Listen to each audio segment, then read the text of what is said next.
Hi, if you don't know me already, my name is Kaylee. I am a gut health nutrition coach and I help people to overcome their chronic gut and digestive issues at the root using the principles of ancestral nutrition as well as some other holistic health principles.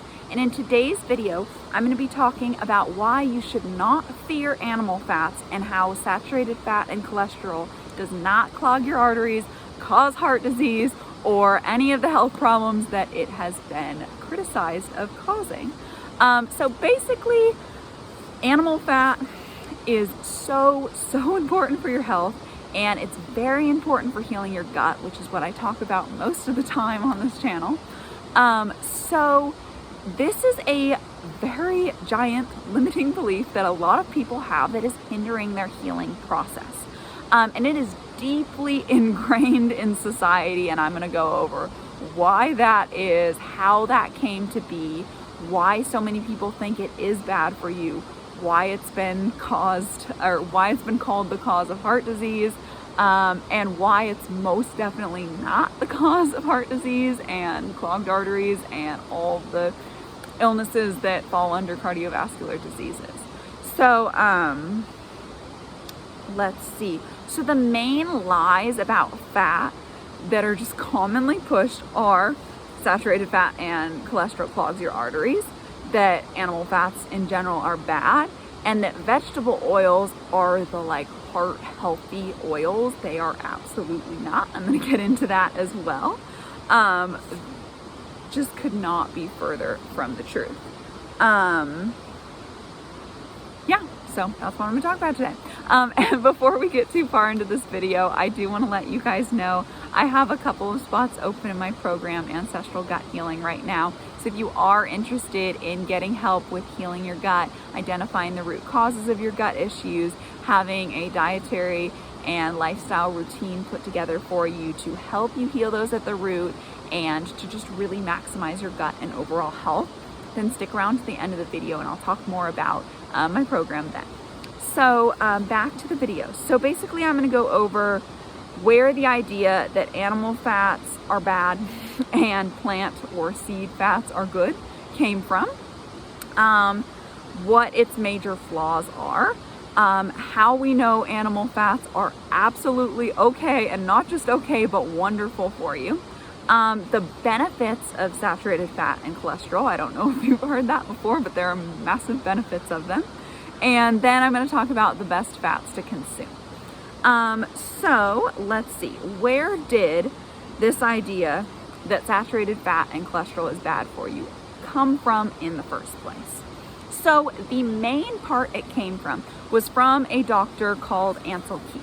Now, he is a doctor, but keep in mind his doctorate is in oceanography and his specialty was in eels. So he didn't really have much to do with health, but nevertheless, he put on a doctor coat and got pictured on the cover of Time telling everybody that you shouldn't eat animal fats. So, okay, in the 1950s, he did these studies. It was the 6-country study, the 7-country study. Basically, a lot of the countries in each one were the same. So he was looking at 10 different countries essentially. And what he was looking at was the fat calories as a percentage of total calories in general in the country compared to the deaths from heart disease in the same country. So again, that's the percentage, the fat calories as a percentage of total calories. So how much fat, how many of their calories was coming from fat, and how many deaths from heart disease was in each country. Now this was an observational study, so basically that means he's just collecting data in mass. He's not controlling anything, just observing. So that's what he did. And basically on this chart, what he found, or what he showed, was that the higher fat that was being consumed, the more deaths from heart disease were occurring. So that's what he showed, but there are some massive flaws in this. So one is he concluded from this what he called the diet hypotheses, and that was that saturated fat and cholesterol caused heart disease. So that's what he grasped from this data. But it wasn't specifically looking at saturated fat. He was looking at total fat, and there's a lot of different types of fat. So that's not really accurate, because some of the fat could have been coming from vegetable oils or just from other sources that were not saturated fat or cholesterol. So that's one problem. Another is that it's an observational study. It is not accounting for lots of different factors. It is really just a correlation. We don't know that that caused it. It's just too broad. It's not specific enough to prove anything. And then two other scientists, I might mispronounce their names, but Hilbo and Urashulami. I'm totally murdering the names, sorry guys. But basically they looked a little bit broader, and they looked at 22 countries, looking at the exact same thing that Ansel Keys looked at, which was the percentage of fat out of total calories and the heart disease deaths. And this correlation totally fell apart, and the whole chart turned into a scatter plot. So what he was saying about, like, oh, the more fat you eat, the more deaths from heart disease, wasn't even true. He pre-selected for the 6 countries study 6 countries, and for the 7 countries study 7 countries. He just picked ones that met his hypothesis. That's not how science works. You don't say what you want it to be and then pick data to make it what you want to be. But that's what he did. So that's another reason that there was a huge flaw here. And let's see. So these were basically the main studies that led the USDA to recommend that you keep saturated fat under 10%. This is what led to an explosion in people consuming margarine and vegetable oils and shortening and I can't believe it's not butter and things like that, because they believed they were healthy. So another thing to note here is Ansel Keys worked with a company called Procter & Gamble, and they are like a food manufacturing company. And at the time, they were basically makers of hydrogenated vegetable oils, was the main thing they were making, which is basically Crisco, which is basically margarine.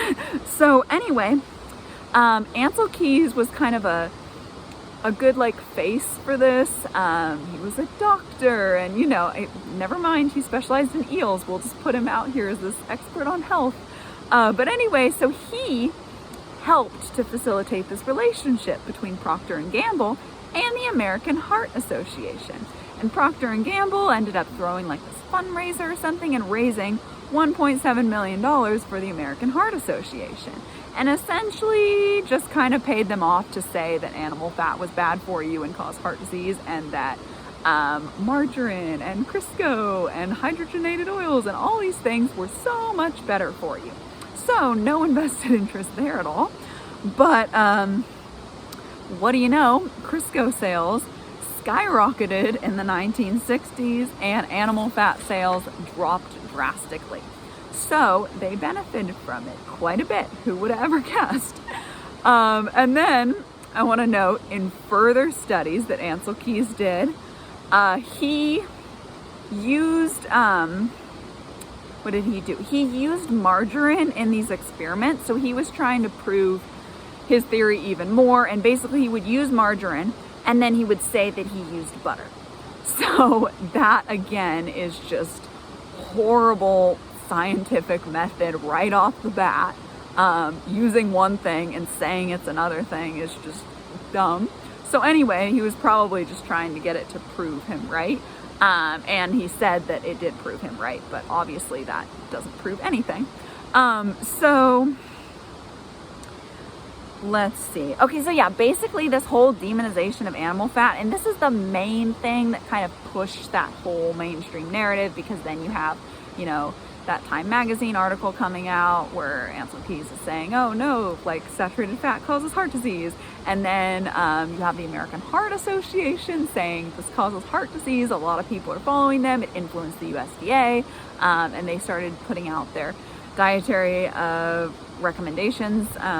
When they started putting those out, they were telling everybody to limit fat. Then they're teaching the dietitians and the doctors this in school, and then they're telling other people, okay, you got to limit fat. And then the food industry just totally went on this, and then you see low fat and no fat everything, and then margarine's all over the place. So basically this was the big cascade events, and there might have been a few other things that contributed to this narrative, but those are the largest factors that I have found that have made such a big influence. So with this, not only were like margarine and shortening and Crisco and those kinds of things introduced, but vegetable oils came in here. So basically they just kind of casually came in and took over lard and butter and tallow and these fats that people had been cooking with for a very long time.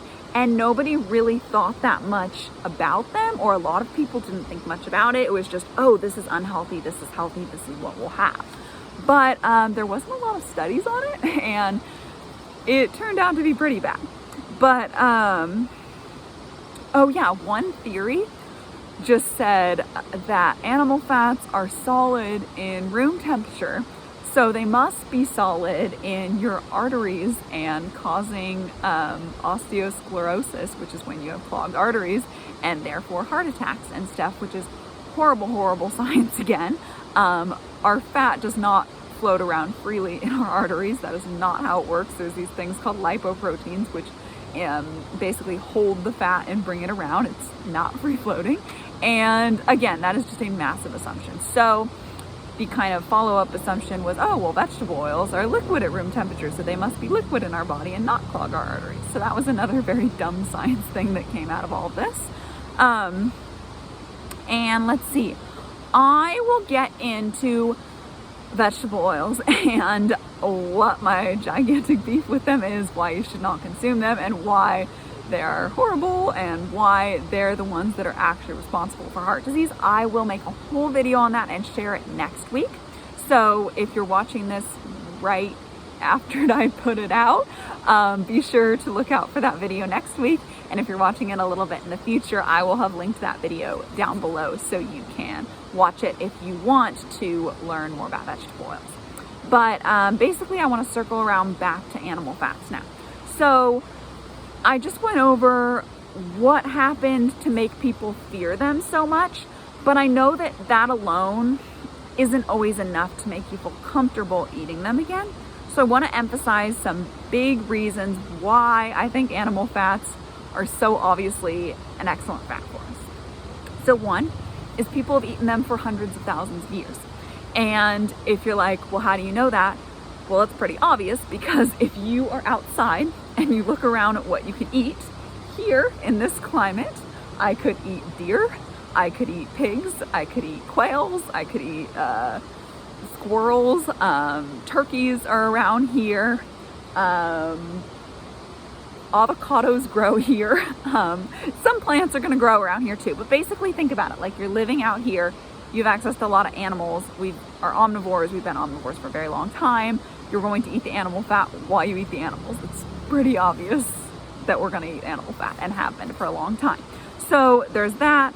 And people really didn't get heart disease until like the last century. Honestly, it's pretty crazy. It skyrocketed. What a coincidence, around the 1940s or 50s when vegetable oils started coming out. But if animal fats were really causing it, why is that such a sudden change in our health? And if you think it's because we only lived till 30 in the past, that is not true. The reason there's that average life expectancy of 30, cited often for like hunter-gatherers and just people from a long time ago, is because there was a higher infant mortality and childhood mortality that really pulled that average down. But if you don't look at that, if you don't count that, people were still living into their 70s and 80s just like nowadays, and they were not getting heart disease and heart attacks and cardiovascular disease. So yeah, when you look at that, it just really makes sense to me. And also, we have a lot of people have studied ancient people's diets as well, and the Eskimos had about 70 to 75% of their diet come from saturated fat, with practically no cardiovascular disease at all. Weston A. Price documented that pretty well, and so did, oh my god, I'm gonna mess up his name, Wilhelm Stephenson, I think. He wrote The Fat of the Land, and he talked about the Eskimos diet a lot in that as well. So yeah, there's that. About 65% of East Africans herdsmen, like the Masai, the Samburu, and the Rendille people, their diet is saturated fat, so that's 65%. And again, like no cardiovascular disease. Their diet is mostly meat, milk, and blood. And then we have the Mongolian steppe nomads, who again, meat, milk, and sometimes horse blood. They had about 60% of their diet come from saturated fat. Again, like no cardiovascular disease. I say like no because I don't know for sure that they never ever had any, but it just really wasn't a problem, and they practically had none, if not having absolutely none to begin with, but I don't want to confidently say none. So yeah, people have eaten very high saturated fat without getting heart disease, so it doesn't really make sense that it would cause it. And things high in saturated fat are just high in cholesterol most of the time. They're pretty similar, a little bit different, but just to mention that as well. So then here are some benefits of animal fats. So saturated fat is one benefit of animal fat. So basically, saturated fat is called saturated fat because it's this long chain of, it's this long molecule of carbon. Wow, it's been a while. It's a long carbon chain and has all these little hydrogens around. And basically, depending on the bonds between this whole line of carbon, it affects things. So basically, they're all single bonds, which means there is space for hydrogen around all of it. With mono unsaturated fats, there's going to be one double bond, which means two little spots won't have hydrogens, and it'll bend the whole molecule. And with polyunsaturated, you'll have multiple spots with those double bonds. And then whenever there's a double bond, there's not as many places for hydrogen, so there'll be less. And every time that happens, it kinks it, so you get these like kinked chains. And then when those stack, they don't stack as tightly, so that's why polyunsaturated fats like vegetable oils are liquid at room temperature. Saturated, they're all single bonds, they're all straight. All these straight things stack very, very tightly, and that's why they're solid at room temperature. So that was a very, very quick little chemistry lesson, and hopefully that made sense. But basically, because saturated fat is saturated with all these hydrogens, it makes it very, very challenging for oxygen to come in and oxidate the molecule, which is when it steals some electrons and creates free radicals, and they're very unstable and they cause a lot of damage in the body. So oxidized fat creates free radicals, which creates a lot of damage and inflammation in the body. Saturated fat and monounsaturated fat is very protected against that. Polyunsaturated fat has a lot of openings near those double bonds where oxygen can come in, so it is a lot more susceptible to oxidation. That's one of the reasons seed oils is so bad, but again, I will save most of that for my next video that I will put out. But anyway, so animal fats are very high in saturated fat, so they are very, very resistant to oxidation. They're great for cooking at higher heats, because if you cook like fish oil or like a seed oil at high heat, it's gonna oxidize pretty bad. So yeah, animal fats are good for that. They're also great for your brain health. They're great for liver health. They keep your bile flowing really well, which helps prevent toxins from building up in your liver, helps your liver work efficiently, helps your body digest fat. It's just great for a lot of reasons. Saturated fat makes up part of our cell membrane, so it's very important for that. It's necessary for calcium function And for bone health, it increases immunity and protects against microbes. Cholesterol is super important.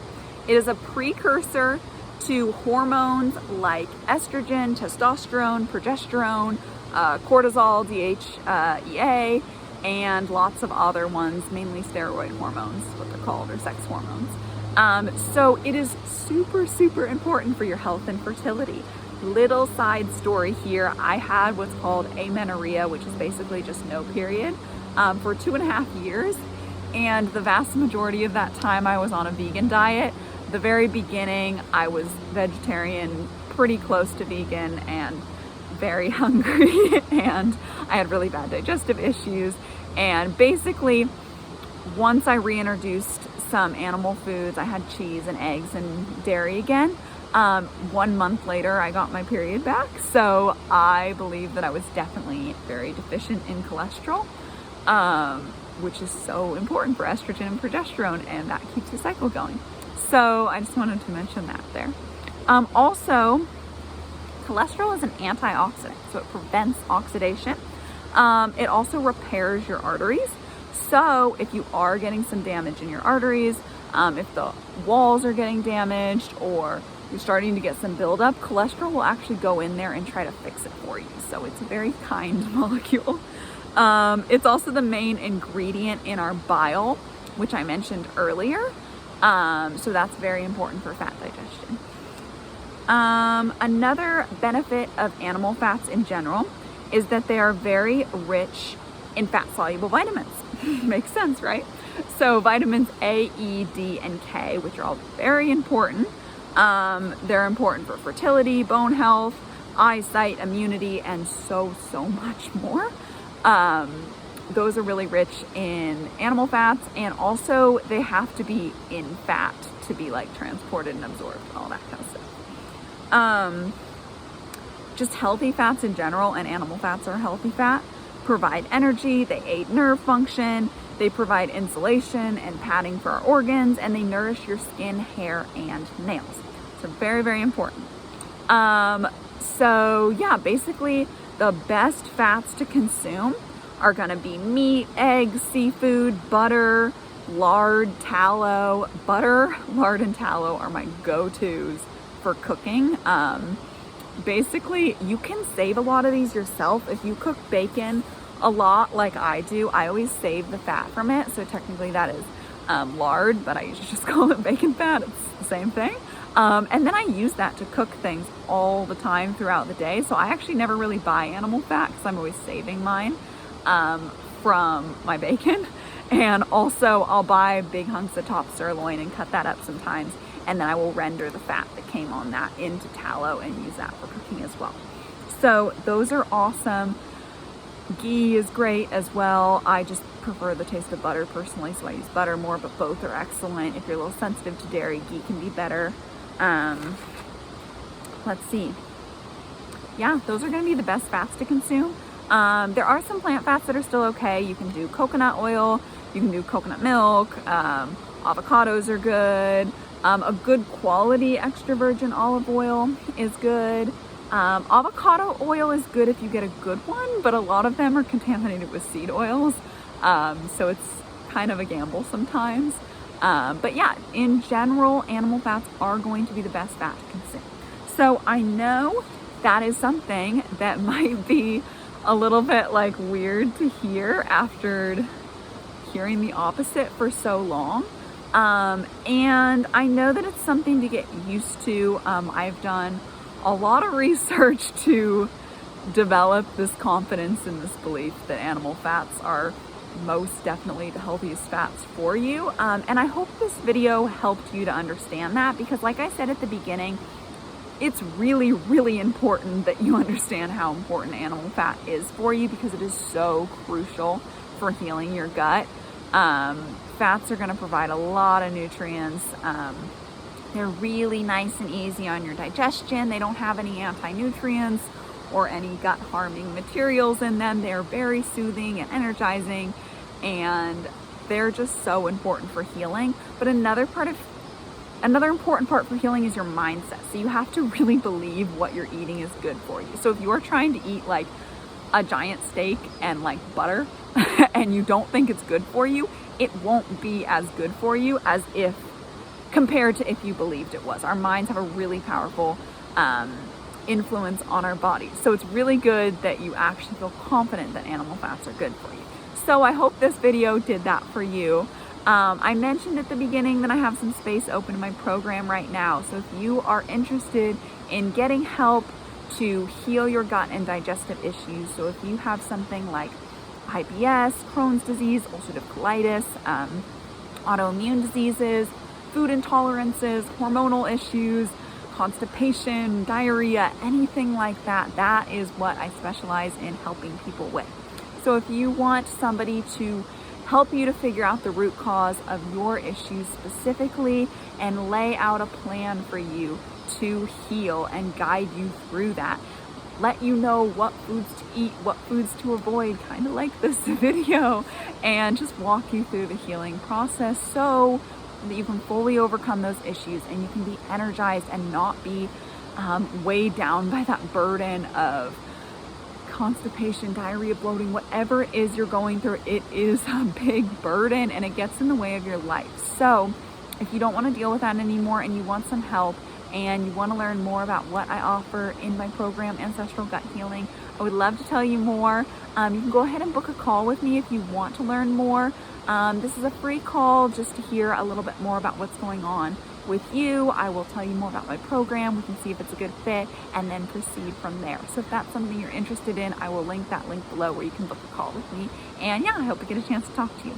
And again, just thank you for watching this video. If you enjoyed it, give it a like, subscribe, leave me something in the comments, share it with somebody that you think might find this video helpful. All of that helps me out a lot and I really appreciate it.